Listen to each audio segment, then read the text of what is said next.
നിരുപാധികം കീഴടങ്ങണമെന്ന ഡൊണാൾഡ് ട്രംപിന്റെ അന്ത്യശാസനം തള്ളി ഇറാൻ യുദ്ധത്തിൽ മുന്നോട്ടു പോകുമെന്ന് വ്യക്തമാക്കിയിരിക്കുന്നു. അതേസമയം ഇസ്രയേൽ ഇറാനെതിരെ നടത്തുന്ന ആക്രമണങ്ങളിൽ അമേരിക്ക നേരിട്ട് പങ്കാളിയാകാനുള്ള തയ്യാറെടുപ്പിലാണ്. യുദ്ധം എന്തായാലും തുടരുന്ന സാഹചര്യത്തിൽ എത്രയാണ് യുദ്ധത്തിന്റെ ചെലവെന്ന് നിങ്ങൾ എപ്പോഴെങ്കിലും ചിന്തിച്ചിട്ടുണ്ടോ? ആരും കേട്ടാൽ കണ്ണു തള്ളുന്ന കണക്കുകളാണ് യുദ്ധത്തിന്റെ ചെലവായി പുറത്തു വരുന്നത്.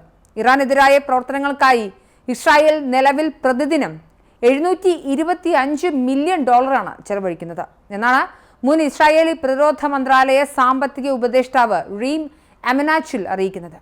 ജൂൺ 13 ആരംഭിച്ച പ്രതിരോധത്തിൽ പ്രാരംഭ 48 മണിക്കൂറിൽ മാത്രം $1.45 ബില്യൺ ചെലവായതായി റിപ്പോർട്ടുണ്ട്.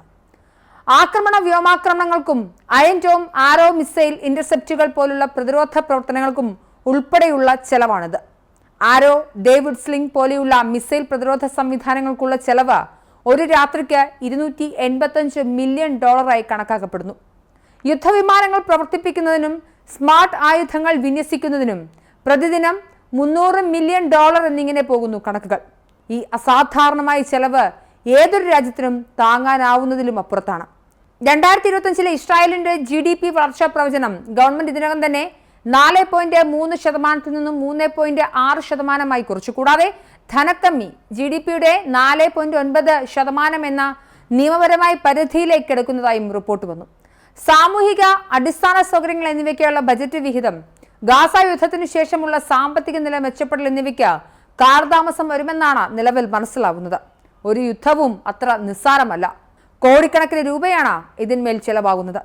ഇസ്രായേലും ഇറാനും തമ്മിലുള്ള സംഘർഷങ്ങൾ നിഴൽ യുദ്ധത്തിൽ നിന്നും പ്രത്യക്ഷ സൈനിക ഇടപെടലിലേക്ക് നീങ്ങുമ്പോൾ ആണവായുധ നിർമ്മാണത്തിൽ നിന്നും ഇറാനെ പിന്മാറ്റുക എന്നതാണ് ഇസ്രായേൽ ലക്ഷ്യമെന്നതാണ് പ്രഖ്യാപിത ലക്ഷ്യമെങ്കിലും ഇസ്രായേൽ ഇറാനിൽ ലക്ഷ്യം വയ്ക്കുന്നത് ഭരണമാറ്റമാണെന്ന വിലയിരുത്തലുണ്ട്. ഈ ഘട്ടത്തിൽ യുദ്ധം നീണ്ടാൽ സാമ്പത്തിക ചെലവുകൾ കയ്യിൽ നിൽക്കാതെ വന്നേക്കാം. ഇറാന്റെ ഇസ്ലാമിക ഭരണകൂടത്തെ അട്ടിമറിക്കുക എന്ന ആശയം വർഷങ്ങളായി ഇസ്രായേൽ വച്ചു പുലർത്തുന്നുണ്ട്. ഇറാന്റെ ഇസ്ലാമിക ഭരണകൂടത്തെ, നേതൃത്വത്തെ, പ്രത്യേകിച്ച് റവല്യൂഷണറി ഗാർഡുകളെയും അതിന്റെ ആണവ അഭിലാഷങ്ങളെയും ഒരു അസ്തിത്വ ഭീഷണിയായി ഇസ്രായേൽ കാണുന്നുണ്ട്.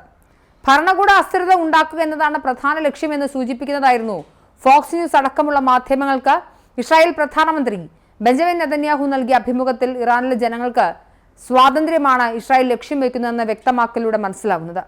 മഹ്സ അമനി വിഷയത്തിൽ ഉൾപ്പെടെ ബഹുജന പ്രക്ഷോഭങ്ങളെ അടിച്ചമർത്തിയ ഇറാന്റെ നടപടിയാൽ ഉൾപ്പെടെ ഇറാനിൽ ഭരണവിരുദ്ധ വികാരമുണ്ട്. അഴിമതി, ജനാധിപത്യരാഹിത്യം എന്നിവയാൽ ഇറാന് ഭരണവിരുദ്ധ വികാരം നേടുന്നുണ്ട്.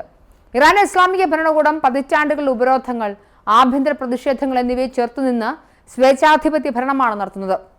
1979 ഇസ്ലാമിക വിപ്ലവത്തിന് ശേഷം ആയത്തുള്ള ഖൊമേനിയുടെ നേതൃത്വത്തിൽ സ്ഥാപിതമായ ഈ ഭരണ സംവിധാനം മതപരമായ നിയമങ്ങൾ അടിസ്ഥാനമാക്കി രാജ്യത്തെ ഭരിക്കുകയും പൗരന്മാരുടെ വ്യക്തിജീവിതത്തിൽ പോലും ശക്തമായ നിയന്ത്രണങ്ങൾ ഏർപ്പെടുത്തുകയും ചെയ്യുന്നുണ്ട്.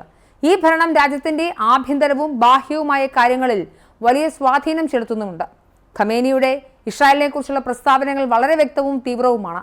ഖമേനി പല അവസരങ്ങളിലും ഇസ്രായേലിന്റെ നിലനിൽപ്പ് താൽക്കാലികമാണെന്നും അത് ഇല്ലാതെയാക്കുമെന്നും നശിപ്പിക്കപ്പെടുമെന്നും ആവർത്തിച്ച് പറഞ്ഞിട്ടുണ്ട്. ഉദാഹരണത്തിന് 2015 അദ്ദേഹം ഇസ്രായേലിന് 25 വർഷം മാത്രമേ ആയുസുള്ളൂ എന്ന് പ്രസ്താവിച്ചിരുന്നു.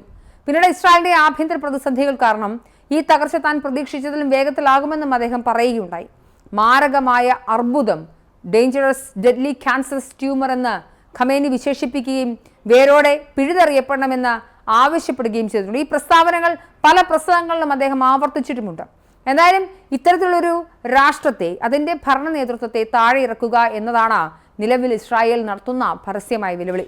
പക്ഷേ ഇവിടുത്തെ യഥാർത്ഥ പ്രശ്നം സദാം ഹുസൈൻ്റെ ഇറാഖിൽ നിന്നോ ഗദ്ദാഫിയുടെ ലിബിയയിൽ നിന്നോ വ്യത്യസ്തമായി ഇറാൻ സർക്കാർ കൃത്യമായ രാഷ്ട്രമെന്ന നിലയിൽ നിലനിൽക്കുന്നുണ്ട്. എന്നാൽ നിലവിലെ സാഹചര്യത്തിൽ ഇസ്രായേൽ നടത്തുന്ന യുദ്ധത്തിന്റെ ചെലവ് അധികരിക്കുന്ന സാഹചര്യത്തിൽ ഹിസ്ബുള്ള, ഹൂത്തികൾ, സിറിയയിലെയും ഇറാഖിലെയും മിലീഷ്യകൾ തുടങ്ങിയ പ്രോക്സികൾ പ്രതിസന്ധി സൃഷ്ടിക്കുന്ന സാഹചര്യത്തിൽ ഇറാന്റെ മതഭരണകൂടത്തെ താഴെ ഇറക്കുക എന്നതാണ് ഇസ്രായേലിന്റെ ലക്ഷ്യമെങ്കിൽ അതിന് കൊടുക്കേണ്ടി വരുന്ന വില വളരെ വലുതായിരിക്കും. വടക്കൻ ഇസ്രായേൽ, ചെങ്കടൽ, ഇറാഖിലെ US സൈനിക താവളങ്ങൾ എന്നിവയുൾപ്പെടെ ഒന്നിലധികം പ്രദേശങ്ങളിൽ ഇറാനിയൻ പിന്തുണയുള്ള ഗ്രൂപ്പുകൾ പ്രതികാര ആക്രമണങ്ങൾ വർദ്ധിപ്പിക്കുന്നതായാണ് റിപ്പോർട്ടുകൾ. ഈ ഘട്ടത്തിലാണ് ഇറാന്റെ ഭരണകൂടത്തെ താഴെ ഇറക്കുക എന്നുള്ള ആഗ്രഹം വിലപ്പോവാതെ വരുന്നൊരു സാഹചര്യം ഉണ്ടാകുന്നു. വലിയ പ്രശ്നങ്ങൾ, പ്രതിഷേധങ്ങളൊക്കെ ഇതിന്റെ ഭാഗമായൊക്കെ നടക്കുന്നുണ്ട്. എന്തായാലും ആത്യന്തികമായി ആണവായുധ വിഷയത്തിലാണ് ഇസ്രായേൽ ഇറാനെതിരെ പ്രതിഷേധിക്കുന്നതെങ്കിൽ ഇപ്പോൾ അതിന്റെ സംഘടനകൾ അതിനാണെങ്കിൽ അടിസ്ഥാനപരമായി ഇസ്രായേൽ മുന്നോട്ട് വയ്ക്കുന്നത് ഇറാനിലെ ജനങ്ങളുടെ സ്വാതന്ത്ര്യവും ഇറാന്റെ മതഭരണകൂടത്തെ താഴെ ഇറക്കുക എന്നതാണ്.